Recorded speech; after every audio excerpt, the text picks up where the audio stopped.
Hello guys, welcome back to cricket trivia.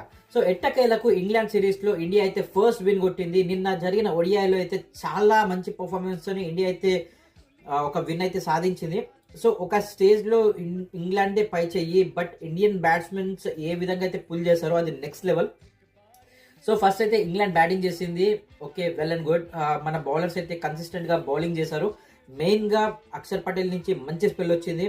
Prasidh Krishna కూడా lines చాలా tight వేశాడు.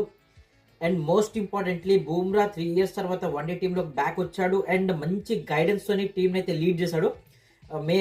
ఫస్ట్ గుర్నూర్ బ్రావ్ అయితే ఎక్స్పెన్సివ్ అయిపోయినప్పటికీ the way he came back, the way Bumrah guided him చాలా మంచిగా అనిపించింది. అండ్ కలెక్టివ్ బౌలింగ్ పర్ఫార్మెన్స్ చాలా రోజుల తర్వాత అయితే చూస్తున్నా. వెల్, ఫస్ట్ ఇన్నింగ్స్లో అయితే వాళ్ళు 254 runsకి ఆల్అౌట్ అవ్వడం జరిగింది. అండ్ దెన్ మన main batsmen Virat Kohli and Rohit Sharma fail అయినప్పటికీ శుభ్మన్ గిల్ క్యాప్టెన్సీ నాక్ అయితే ఆడాడు. ఇంకొక ఎండ్లో శ్రేయస్ అయ్యర్ నుంచి మంచి సపోర్ట్ వచ్చింది. And then Bapu and Washington Sundar నుంచి కలెక్టివ్ బ్యాటింగ్ పర్ఫార్మెన్స్ కూడా వచ్చింది. ఎనీవేస్, ఇంగ్లాండ్ సిరీస్లోనైతే ఫస్ట్ విన్ రికార్డ్ చేశారు. T20Sలో ఆ కలెక్టివ్ పర్ఫార్మెన్స్ లేక ఇండియా అయితే లూజ్ అయింది. బట్ ODIsలోకి వచ్చేసరికి కంప్లీట్ డిఫరెన్స్ సినారియో. మన దగ్గర 4 మంచి బ్యాట్స్మెన్స్ ఉన్నారు. విరాట్ కోహ్లీ ఉన్నాడు, రోహిత్ శర్మ ఉన్నాడు, ఇప్పుడు శుభ్మన్ గిల్ కూడా యాడ్ అయ్యాడు, కేఎల్ రాహుల్ నుంచి మంచి ఫామ్లోనే ఉన్నాడు.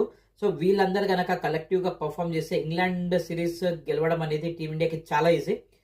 ఇదే కలెక్టివ్ పర్ఫార్మెన్స్ కనుక బౌలర్స్ నుంచి వచ్చి శుభం దుబే కొంచెం ఆ క్యాచింగ్ కూడా ఇంప్రూవ్ చేసుకున్నట్లయితే టీమిండియాని ఆపడం చాలా కష్టం. Anyways, Team India, congratulations on your first win in the series. See you in the next one. Signing of.